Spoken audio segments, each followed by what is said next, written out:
Bonjour, donc cette vidéo concerne la deuxième partie de notre cours La vision des couleurs concernant le triangle des couleurs. Premièrement, on va voir le seuil différentiel de sensibilité colorée. Donc on sait que la rétine humaine, entre 490 et 590 nanomètres, peut identifier des couleurs ne différant entre elles que d'un seul nanomètre. Par contre, ce seuil différentiel de sensibilité colorée est élevé dans la fraction bleue, c'est-à-dire inférieure à 490 nanomètres, et dans la fraction orangée, c'est-à-dire supérieure à 590 nanomètres. À titre d'exemple, la sensation colorée est uniforme pour tous les rouges de 680 à 750 nanomètres. Dans la rétine, donc comme déjà vu, on a deux types de cellules réceptrices, on a des bâtonnets et on a des cônes. Donc les bâtonnets assurent la vision scotopique, c'est une vision achromatique, et on a la vision des couleurs et photopique, indissociable de la perception lumineuse et nécessite donc un éclairement suffisant. On a trois types de cônes. On a premièrement le cyanolabes à pigment bleu avec un lambda maximal de sensibilité déterminé à 410 nanomètres. Leur absence ou leur inactivation va donner une pathologie qu'on appelle daltonisme. Deuxièmement, les chlorolabes sont un pigment vert dont le lambda maximal de sensibilité est à 530 nanomètres et on a les érythrolabes à pigment rouge avec le lambda maximal de sensibilité à 560 nanomètres. Or, l'existence de trois types de cônes et l'expérience montre que la perception visuelle peut être totalement caractérisée par trois variables indépendantes. On parle de trévariance visuelle. Elle comporte, premièrement, la luminance ou l'intensité perçue. Elle est indépendante de la couleur, elle est liée à la quantité de l'énergie, à la quantité et l'énergie des photons. Donc c'est une grandeur mesurable. Deuxièmement, la tonalité. Elle traduit la teinte perçue. C'est un paramètre non mesurable. Cette impression colorée est repérée par rapport à une lambda connue produisant la même sensation. C'est-à-dire on peut avoir la même tonalité pour deux faisceaux lumineux, un monochromatique et l'autre polychromatique. Troisièmement, la saturation. Elle traduit donc le pourcentage de lumière blanche délavant la teinte. Par exemple, un rose, c'est un rouge désaturé. Donc la perception des couleurs est caractérisée par le couple tonalité, saturation. Toute sensation lumineuse est alors la superposition de deux quantités complémentaires.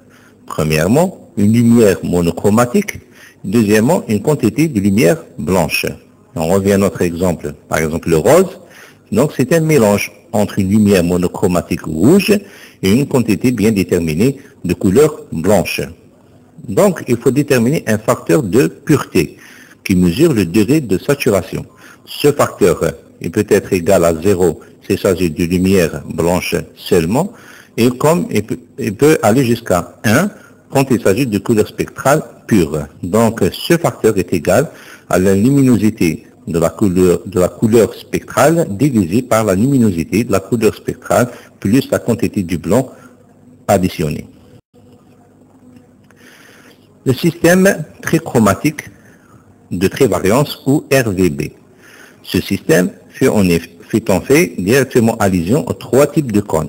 Donc toute sensation colorée peut être générée par un mélange convenable de trois teintes, dites primaires, le rouge, le vert et le bleu.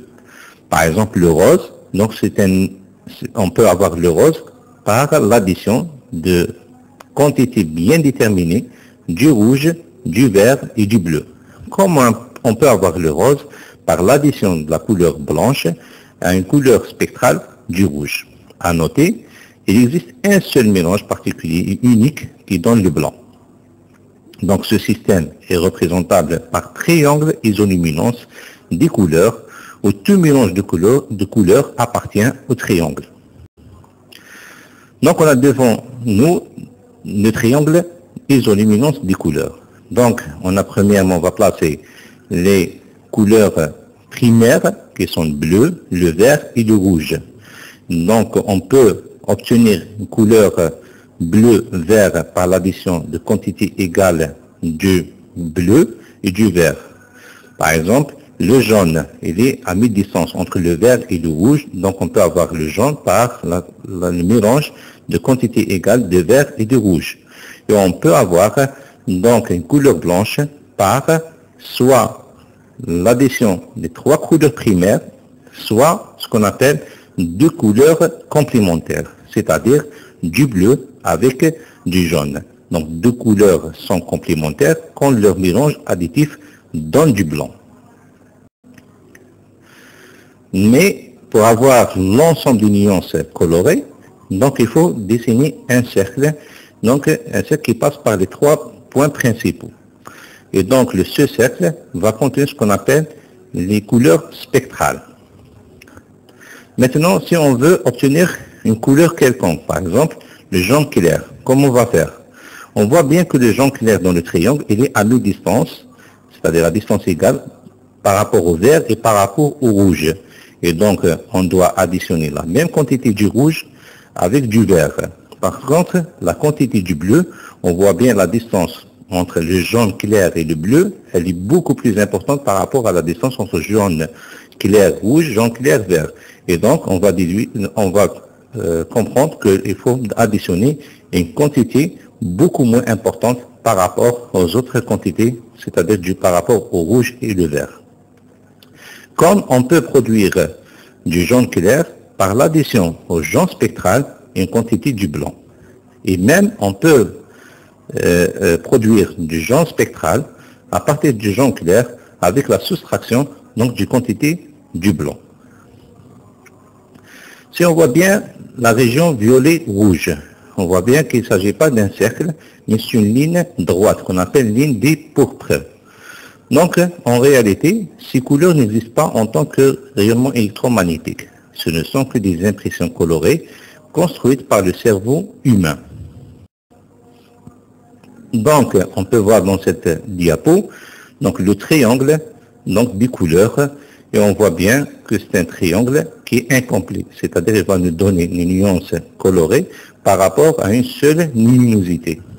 Et donc, en réalité, il y a plusieurs triangles de couleurs, ce qui varie selon la variation de la luminance. Par exemple, dans le triangle G1 et G2, on trouve que la luminance, elle passe d'un facteur 1 à un facteur 2, c'est-à-dire que le triangle G2 présente toutes les couleurs avec une luminosité double par rapport au triangle 1. Merci pour votre attention.